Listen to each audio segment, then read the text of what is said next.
Hello, lovelies. A lot of you have been understandably worried about me and how upset I've been since we lost our cat, but other than perhaps being a bit angrier and lashing out at people a bit more than usual, because I'd rather be angry than sad, I'm mostly doing okay. It just occasionally blindsides me.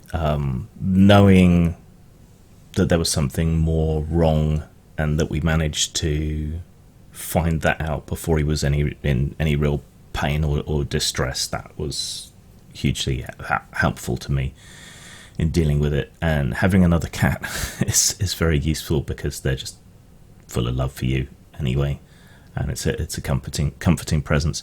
And we're already looking into adopting or rescuing another cat. I think that's one of the best things you can do, is take all that love and affection and looking after that you gave one animal and transfer it to another, particularly one that needs it. And we're kind of at the tail end of kitten season, if I'm remembering my timings correctly, so hopefully we can find a home for a cat that would otherwise, or a kitten that would otherwise be having a hard time finding a home. So I'm doing okay. I'm going to try and get back to my regular schedule of stuff this week, so you should get a video every day. I know I did stuff over the weekend, which I don't normally do. I just had to keep busy, I guess. But I hope to be back on top of things and working on things again. And I still have some cool announcements about stuff that's happening, but that needs to wait for a little bit. So yeah, keep an eye out. Eventually I'll be able to tell you about it. If you'll indulge me, I want to wax lyrical about my cat, Charlie, in a way that's a positive remembrance rather than a negative one, or me just being sad. But otherwise, if you're looking for an update, I'm doing a lot better, perhaps lashing out at people a bit more, because I seem to do that when I'm depressed or sad or grieving. But I'm doing okay, and things should be largely back to normal this week. So the Dragon Warriors game tomorrow should be on, and on Saturday should be on, and you can expect videos and all the rest of the stuff that I normally get around to doing. Today, of course, is the first of the month, which means accounts, and if you're not on my mailing list, you should get on my mailing list. Look below on YouTube, and you'll get updates on everything. And patrons would also be lovely. So,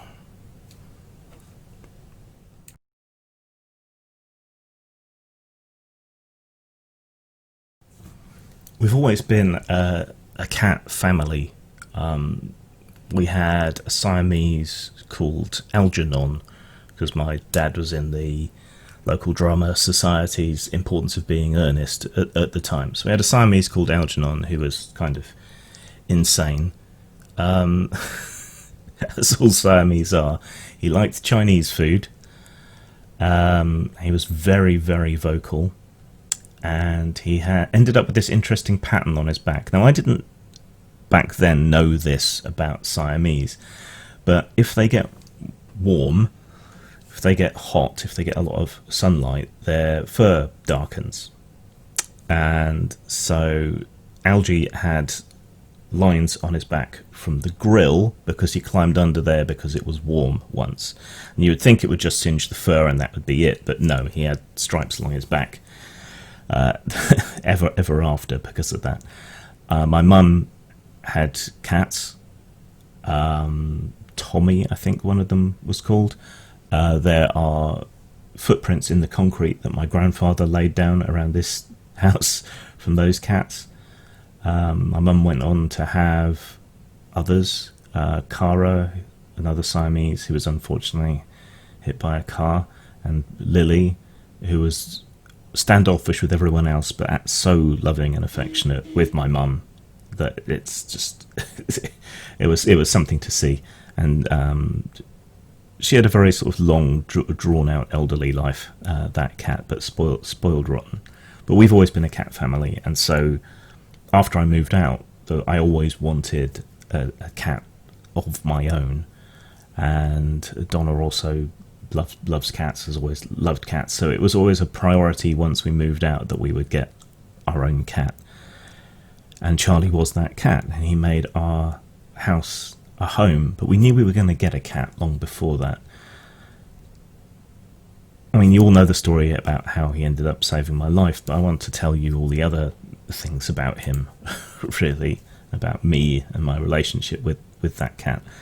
So he got his name, Charlie, from my subconscious, probably something to do with the Charlie Says public service animations that used to be on here in the UK.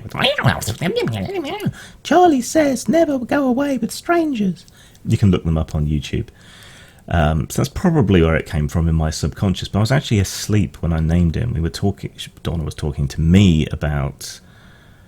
We were staying with a friend in London after a Camarilla Vampire LARP, actually. And she was talking to me, but I don't remember the conversation. I was pretty much asleep and just talking in my sleep, which happens sometimes. And I'd always pictured a tuxedo cat. But yeah, she was talking to me about getting a cat in my sleep, and I ended up dredging up the name Charlie from somewhere, probably from my childhood trauma from those cartoons. But I'd always pictured a tuxedo cat, but as it turned out, the cat that became available was Charlie. And retroactively, we decided to name him after Charles Darwin, because after we got our second cat, Nick, he's named for Nikola Tesla. And if we get a new kitten, a new cat, he's probably going to be called Isaac Newton. So yeah, there's a theme there, science names. But the cat that became available was a kitten from a litter that my Auntie Dawn had. She's not actually an auntie, I don't think. It's complicated. Family relationships never make any sense. As far as we're concerned, she's Auntie Dawn. Now, she always had Siamese cats. Started to branch out a bit more into getting other cats, and one of these cats that she had a litter of kittens from just a local mog, and amongst that litter was our Charlie cat. He was the runt of the litter. He was tiny. He was absolutely the smallest. That's part of the reason we picked him. But he grew up into this great big, muscular, heavy brute of a cat. Which you don't necessarily expect from runts. I mean, if you saw him next to Nick looks like a kitten next to him, even though he isn't. He's a much smaller cat. Or you'd think that one was male and one was female. No, they're both boys. But Charlie grew up huge, despite being the runt. And he also grew up very, very talkative. And not all cats are particularly vocal. Siamese are. And my Auntie Dawn's other cats were all Siamese. And we didn't get Charlie immediately. All of his brothers and sisters were adopted before we got around to getting him. So he was there for an extra couple of weeks, and that seems to have made him really vocal. He would talk at you. He would bitch you out. He would tell you stories when he came back in from going outside. He would talk a huge, huge amount. But from this tiny little runt who fit in my hand longer than the other kittens in the litter, he grew up into this big, huge thing. When we went to get him, he was on his side, zooming around the room, using his claws to pull his way around the skirting. And yeah, and he kind of destroyed parts of our house as well, but you can't really stop a cat from catting. It's a very independent cat, but he liked to be around you, so he wouldn't necessarily be on your lap, but he would be next to you, and he would occasionally stretch out a paw and put it on you, or lay up alongside you, or just be in the same room as you, asleep. He loved sleeping, more than other cats even. Even when I ran into him outside, he was usually asleep somewhere, usually the top of a tin shed or something, on the corrugated iron, having a kip in the sun and slowly roasting himself. And when he was in, he just liked to find a spot and sleep. He was an outdoor cat. I don't think we'd do that with a cat again. But it meant that a lot of people that I didn't necessarily know knew him. My great aunt who lived over the way loved having him round in her garden because he was such a mouser. There's a lady called Helen across the road who loves cats. She had two who Charlie kind of got on with. One was called Angus, who didn't have a tail. One was called Winnie. She was a total huntress. She would catch just about anything. He seemed to get on with her better than Angus, at least to start with, but they did become friends later on. And you'd watch them walking around together, and one would come round to meet Charlie when we let him out. He was fearless. He'd cross the road, but he was smart about it. He could open doors, but he didn't, even though he knew how. People around the area loved him. The vets loved him. They were as gutted as we were when we took him in for his last visit. So he knew how to open doors. He figured this out quite young, but then he stopped doing it. I don't know why. Maybe he was just being polite. Got stuck up trees more than once, at least once as a kitten and once as an adult, where I had to help him down. He savaged the door frames, scratched them to shreds. You couldn't stop him. We tried. Most of all, he wasn't fussy most of the time. He'd eat just about anything, but he was really fussy about pooping. If his tray was not spotless, pretty much, he'd poop on the floor next to it in protest. We know he sired at least 2 litters of kittens around the area, or we're 99% sure. We didn't have him snipped. Now, this isn't necessarily the most responsible thing to do, but when you get a cat snipped, it does change their personality. If you don't get them snipped, they will go off and they will fight more, and they will have a wider range, and they will get into trouble more. But we decided that was... We didn't want to do that. We wanted him to be full cat. Which explains a lot of his behaviour, I think. But we know he sired at least 2 lots of kittens. If we'd had a female cat, we definitely would have got them done. But this is where the weird part comes in. When we got Nick, and we were taking him in to be chipped and neutered, we reconsidered. But it turned out that Charlie had already been neutered, but without our knowledge. So someone kidnapped our cat one of the times he stayed out all night, it would seem. Took him into a vet, maybe pretending he was a stray, got him neutered, and then returned him to the area. I don't know who the hell did that. It's kind of a violation, but we didn't really find out, because he had quite a furry ass. We didn't really find out until much later that this is what happened. Another time he went missing, he returned with a few gashes and a broken tooth. And we think what happened was he got into a building site, got caught up in something, and chewed his way free. So he was strong, he was smart, but he did disappear on occasion. One time he got into the next door neighbour's garage sometime late at night, and didn't return until the morning. But you should have seen their car. It was an absolute state, covered in paw prints from top to bottom. Every single corner of that garage had been investigated. Yeah, he would stick his head into rabbit holes. One time he came back and his entire head was just covered in fleas from rabbits. And it's funny looking back, but it was horrible and disgusting at the time. I had to hand pick them off him, and then we had to give him treatments, and it was... But it just kind of goes to show the kind of cat that he was. He was a great hunter.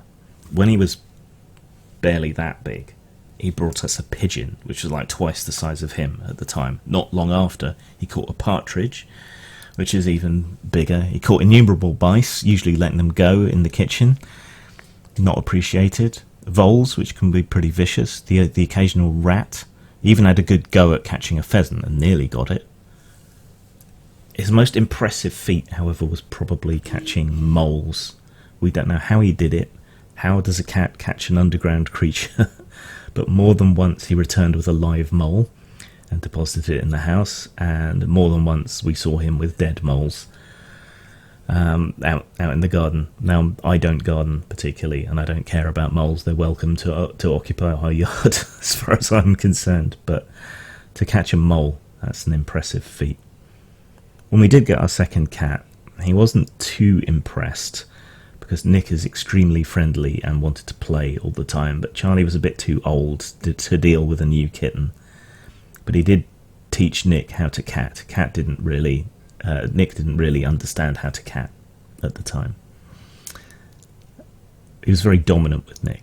Nick would bounce at him, try to fight him, get him to play, and he would play, but Charlie would just kind of go, ugh, and then sit on him and lick him, which apparently is how cats show dominance. He was a really forceful bunter. He would headbutt you really hard. If you were in the middle of a game on the PlayStation or whatever, and he would butt against your hand wanting attention, and it would kill you.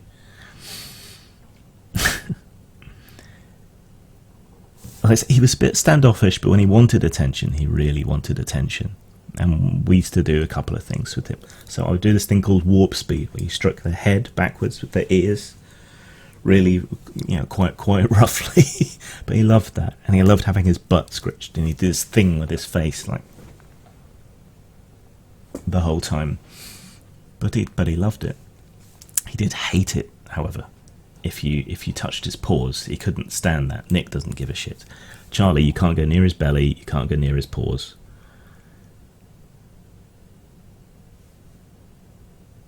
Yeah, I miss him. Even though, in the morning, if you weren't getting up promptly, because he had his own timetable and you had to stick to it, he would sit on your chest and suffocate you to try and wake you up.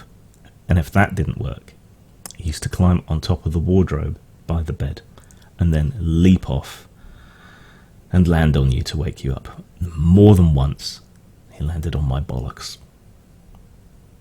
I will miss him. He saved me. He was full of personality. He was smart. He was his own cat. There'll never be another cat like him, but we'll give all that love and attention to another cat. Tails high, brothers. A warrior joins you in Cathala. Lifesaver, litter runt, named in dream and loved in flesh. Mole hunter, mouse catcher, he who made a house a home. Vole killer, partridge bane, who slew a pigeon when but a kit. Strong claw, snaggletooth, who hid in a drawer and fit in my hand. Witherpaw, frame gouger, who ran like the wind and climbed like ivy. Coffee chin, crooked nose, who warmed our bed and watched us work. White belly, pink bean, who saved my life and kept me sane. Round belly, wall walker, a hearth waits for you warm and bright, where a Valkyrie will scratch your chin, where the bowls are full of fish, where milk doesn't make you sick, where no tail and your huntress wait for you, where you will wait for me, tail high to greet me when my time comes and our spirits join again. My familiar, my Charlie cat.